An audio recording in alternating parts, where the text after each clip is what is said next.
Sérvia, um país sem litoral no sudeste da Europa, que teve papel fascinante e frequentemente ignorado na Primeira Guerra Mundial, um grande colaborador no esforço de guerra dos aliados, que resistiu a nada menos que 3 tentativas de invasão coordenadas pelo Império Austro-Húngaro.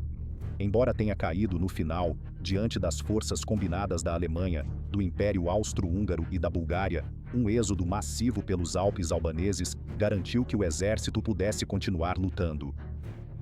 Isso acabaria ajudando a garantir uma vitória sérvia. Para examinar a experiência sérvia na Primeira Guerra Mundial, é útil explorar o contexto nos anos que antecederam o conflito.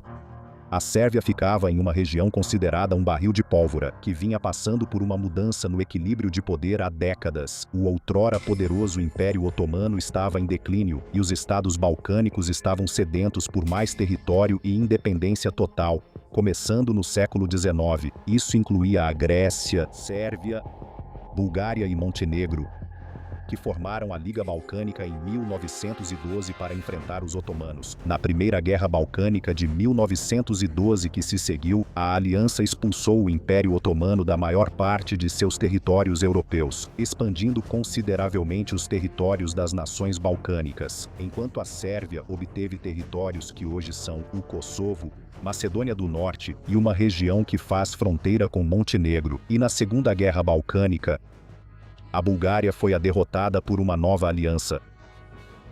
Com o ganho de território e poder, as guerras também tiveram um custo significativo, com cerca de 80 mil baixas e mortes sérvias entre os dois conflitos.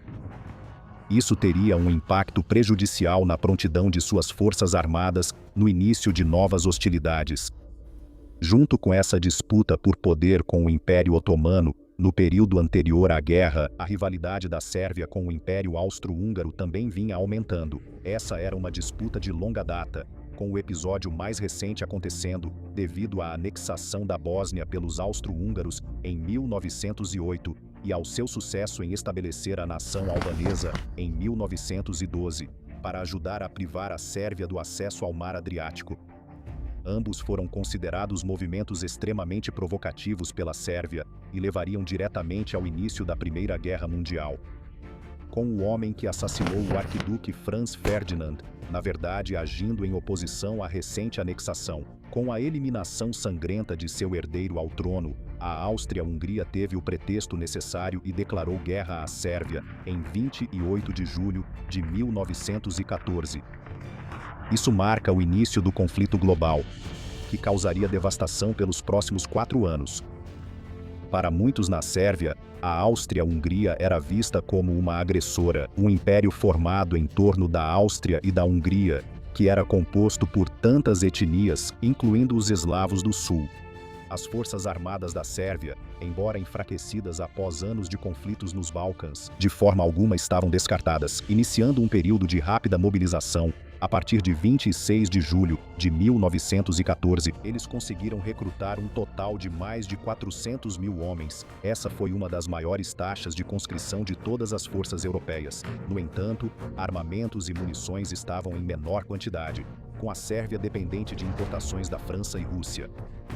Em uma categoria crucial de canhões de campanha, por exemplo, a Sérvia estava em desvantagem de quase 2-1 em poder de fogo em relação ao seu inimigo. A força austro-húngara, melhor equipada, lançou sua primeira tentativa de invasão em 12 de agosto, atacando com uma força bem preparada a partir do oeste e do norte. Os defensores sérvios tinham melhor conhecimento do terreno acidentado, o que lhes dava vantagem na luta.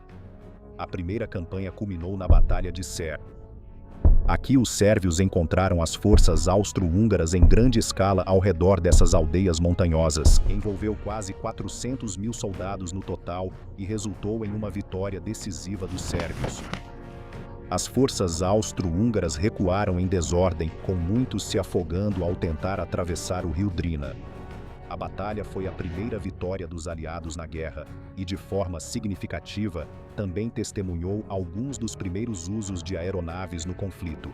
O alívio para a Sérvia após sua vitória em Cher seria breve, porém, as tropas austro-húngaras se reagruparam e em setembro uma nova tentativa de invasão começou, desta vez para o oeste da Sérvia, atravessando o rio Drina. Confrontos iniciais levaram a um período de impasse e guerra de trincheiras, semelhante ao ocorrido na frente ocidental. As perdas foram pesadas, entre 30 a 40 mil para cada exército, e enquanto a Sérvia conseguiu deter o avanço austro-húngaro, o inimigo já tinha posição estabelecida em território sérvio. Isso levaria diretamente à terceira tentativa de invasão, em outubro de 1914, que se mostrou mais bem-sucedida para as forças invasoras. Eles avançaram profundamente no território sérvio e capturaram Belgrado no início de dezembro. No entanto, as forças sérvias montaram uma forte contra-ofensiva e mais uma vez conseguiram expulsar o exército austro-húngaro do território. Isso marcou 3 tentativas de invasão fracassadas e um período notável de resistência sérvia, mesmo diante de armas e suprimentos inferiores. Alto comando alemão, no entanto, não estava pronto para desistir de sua ambição de eliminar a ameaça sérvia e, ao fazer isso, também ganharia uma rota por territórios aliados em direção a Constantinopla e ao seu aliado otomano lá. Então, em outubro de 1915, uma força de invasão combinada de alemães e austro-húngaros iniciou incursões pelo norte e oeste. A Bulgária também entra na luta contra a Sérvia em 11 de outubro, o que tornou a posição sérvia ainda mais difícil, com as forças agora divididas em vários frontes. Finalmente, no final de novembro, a decisão foi tomada pelo alto comando sérvio de retirar todas as forças para o sudoeste, atravessando os Alpes albaneses em direção à costa do Adriático. Essa foi uma retirada tática e vista como uma forma de garantir resistência futura, preservando o restante do efetivo em vez de se render. A marcha foi brutal, porém, envolvendo centenas de milhares de soldados sérvios, assim como civis. Foram atingidos por condições de inverno com temperaturas abaixo de zero, doenças, falta de comida, além de bombardeios aéreos. Quase 80 mil soldados e 160 mil civis morreriam durante a tentativa de travessia, que ficou conhecida como a Grande Retirada. Apesar da Marcha da Morte, quase 120 mil soldados sérvios conseguiram chegar à costa albanesa, garantindo a travessia para Corfu com a ajuda dos aliados. Até 110 mil soldados sérvios prontos para o combate foram finalmente reunidos aqui na Grécia para serem enviados para a frente da Macedônia, onde os aliados tentaram avançar novamente para os Balcãs após conquistar posições. O contingente sérvio seria fundamental aqui para finalmente romper o longo impasse na batalha crucial de Dobropol. Aqui, em setembro de 1918, tropas sérvias, francesas e gregas romperam as linhas búlgaras, que haviam permanecido estáticas desde 1915. Isso permitiu o avanço das forças aliadas a partir de sua posição na Macedônia e preparou o terreno para a rendição da Bulgária, assim como a eventual libertação da Sérvia. Crucialmente, isso também prendeu as tropas das potências centrais nesse frente dos Balcãs, que, de outro modo, poderiam ter reforçado as defesas dos aliados na frente ocidental. Então, sem dúvida, a ação nos Balcãs ajudou a abrir caminho para o avanço final britânico, francês e americano.